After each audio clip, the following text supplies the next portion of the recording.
Mohon subscribe channel ini dulu, agar tidak ketinggalan berita Timnas Indonesia. Hasil uji tanding Timnas Indonesia U23 vs Timnas Arab Saudi U23 jelang Piala Asia U23 tahun 2024. Duel ini berlangsung di Seven Stadium, Dubai, Uni Emirat Arab, pada Sabtu, tanggal 6 April tahun 2024, dini hari WIB. Dalam laga ini, Arab Saudi U23 unggul lebih dulu pada menit 18, berselang 14 menit, bek Timnas Indonesia U23, Komang Teguh, mencetak gol sehingga skor sama kuat 1-1. Skor 1-1 ini pun bertahan hingga babak pertama usai. Di babak kedua, kedua tim masih menjaga intensitas permainan masing-masing.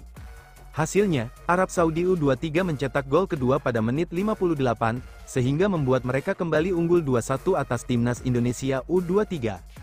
Ketika waktu normal menyisakan 1 menit, Arab Saudi U23 kembali mencetak gol. Alhasil, mereka unggul 3-1 atas Timnas Indonesia U23 dan skor ini pun bertahan hingga akhir laga.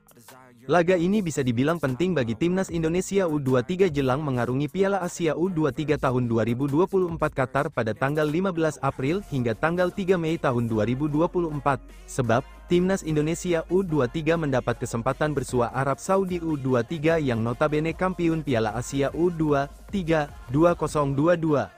Satu lagi, Arab Saudi U23 berasal dari Asia Barat. Kebetulan, 2 dari 3 lawan Timnas Indonesia U23 di grup A Piala Asia U23 tahun 2024 berasal dari Asia Barat, yakni Qatar dan Yordania, sehingga secara permainan mereka tak berbeda jauh. Di Piala Asia U23 tahun 2024, Timnas Indonesia U23 berada di grup A bareng tuan rumah Qatar, Yordania dan Australia. Skuad Garuda Muda akan menghadapi Qatar pada tanggal 15 April tahun 2024, disusul Australia, tanggal 18 April tahun 2024, dan Yordania, tanggal 21 April tahun 2024. Nantinya, hanya juara dan runner-up grup yang diizinkan lolos ke perempat final Piala Asia U23 2024. PSSI sendiri meminta Sintayong mengantarkan Timnas Indonesia U23 lolos perempat final Piala Asia U23 2024.